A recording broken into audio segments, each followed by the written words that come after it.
Hey, welcome back to the Half Thumb Homestead. Today we're going to change brakes on a 2017 Kia Soul.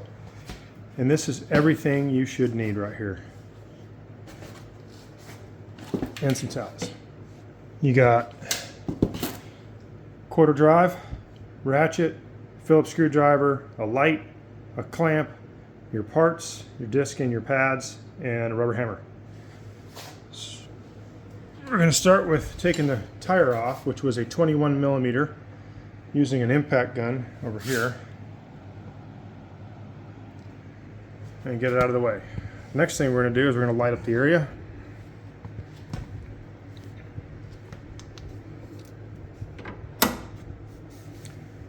So this is what we're going to be replacing, is just the pads on here. This is one of the easiest jobs I have dealt with on this car. We will start with taking and breaking loose these two screws.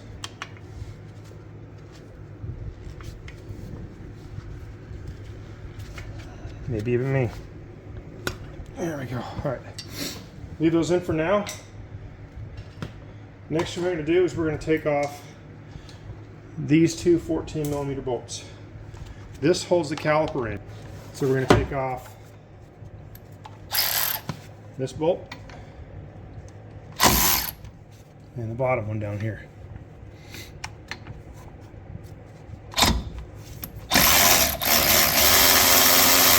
Next thing you'll do is you'll bring out this piece here. This is your caliper. And we're going to flip it over and set it up here, out of the way. Now you can zip tie this or plastic tie it up there to keep it out of the way. We're going to mess with it here in a minute. On the brake itself, you have these two clips. Now my kit did not come with new clips. See how they just make a U-channel? Because what they do is they supply a little bit of outward pressure on these pads to keep them from rubbing on the disc. We do have to take off the 17 millimeters back here to get the disc off.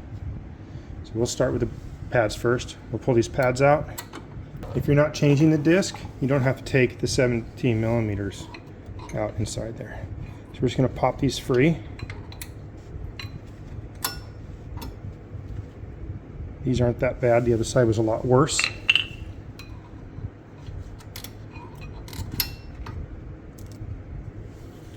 Let's see, this is your screen strip here. So if there's a lot of wear left on this side, but we're changing out the other side, so we're changing this side. So once the brake pad gets down to here, it'll scrape on the disc and squeal, telling you, hey man, it's time to change the brakes. So we'll set those aside. Now we're going to pull off the two 17 millimeters and pull off the disc. We are going to get this guy up out of the way here, because we're going to be taking this off and the disc is going to come off, so it'll be in our way. We're just going to take a little plastic tie. We're going to go around the spring. You don't want to let it hang from that hose, because it could damage the internal parts of that hose, and then you have to bleed the brakes. Bleeding brakes suck. Alright, so that's out of the way. So I've already broke free the 17 millimeter bolts in the back. So let's go ahead and pull them off. Just two of them. This one.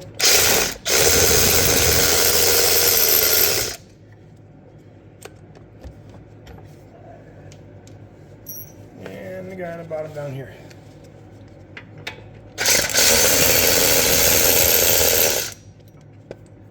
Now the bracket can only go on one way, so we'll just set that down here in the ground. Then we'll come out here. We'll take off these two Phillips screws to change the disc out. Set those down below. If the disc won't come off nice and easy, get yourself a big rubber hammer like this guy. You hit on the front, not the back, because the disc shield, the dust shield, and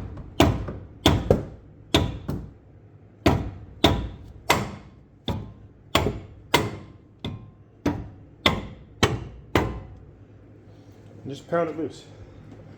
That's all that holds it on, is these two screws and then your tire. Take your disc off, set it out of the way. Now I recommend, because it was hard to get off, take some Scotch-Brite and clean up this housing here. Just take a little bit of Scotch-Brite, Now, because the transmission's engaged, we will not be able to move and rotate this, so we're just cleaning up this surface here, just enough to make the old disc go on a little bit easier. All right, with that cleaned up, we can open up our bag with a new disc in it.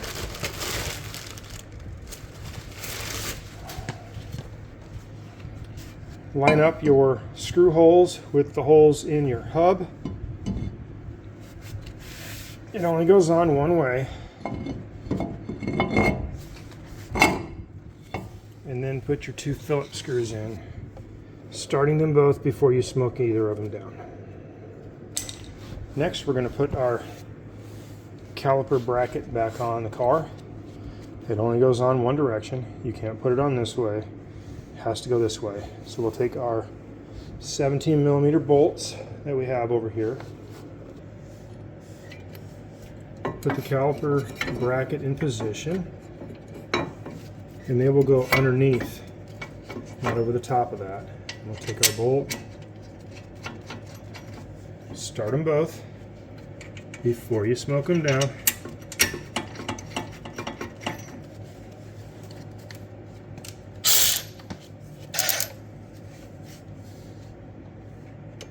Tighten them up. Wrench here. And just give it a good, just a little bit more.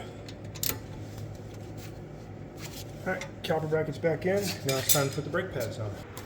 These can only go on one direction. You have the spring holes, the clips, so they have to go this way, like so. So this curvature here goes towards the tire, or the axle. Now these can be a little frustrating to get in. So if I can show you, let's do the outboard one first, make it a lot easier to watch. It's going to go in this way. You're going to put one clip on this guy and one clip on there, and you have these little tangs that hold it in. So we stick it inside here and we start it at both ends. So the clip was bent out a little bit, we had to bend it back in. And be careful, you don't want to break it. We'll take this piece and we'll stick it inside like so, and then we'll have to push up and down to get it past those clip pieces there, and then it sits inside the housing like so. Right. Now we have to compress the caliper, but you want to make sure that you don't have massive amounts of fluid already up top. Now we've already done one side, and let me tell you, it comes up pretty quick. Take the cap off. You see your fluid level now. Before I started, it was down here. Now it's way up here, so it's been serviced. So we need a cup, a plastic cup you don't care about, because we're going to soak up some of this fluid out of here.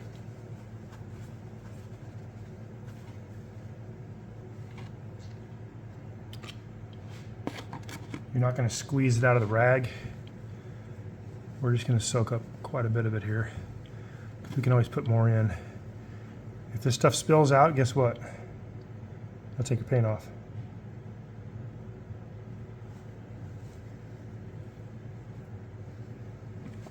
So we got it down a little bit.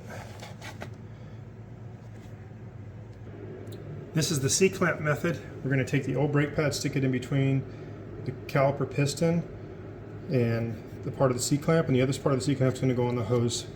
And we're just going to we're going to crank it in a little bit. Now while you're doing this, you have to stand up and you have to watch your reservoir, because all this fluid's going back in the reservoir, and we don't want to overflow that reservoir.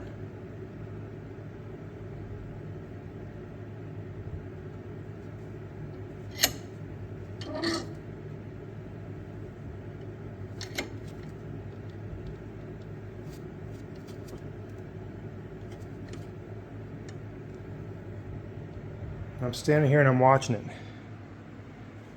I'm watching that reservoir, and I can see the fluid level almost at the top. You can see the discoloration, the difference in color. So the max for this is actually down there. So we'll go ahead and soak a bit more out. All right, so we've taken it out quite a bit. I'll go finish compressing it.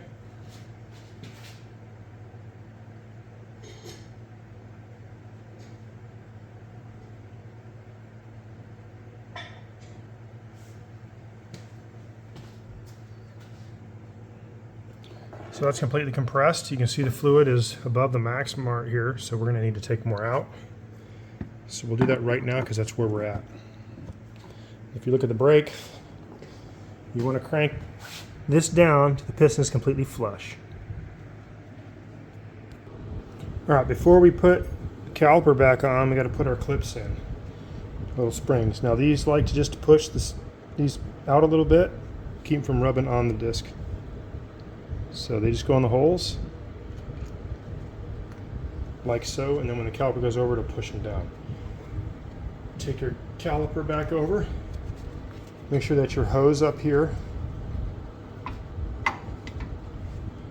Make sure that your hose right here is not kinked.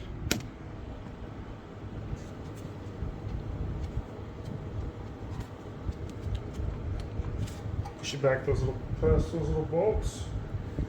Get your 14 millimeters. Thread your top one in.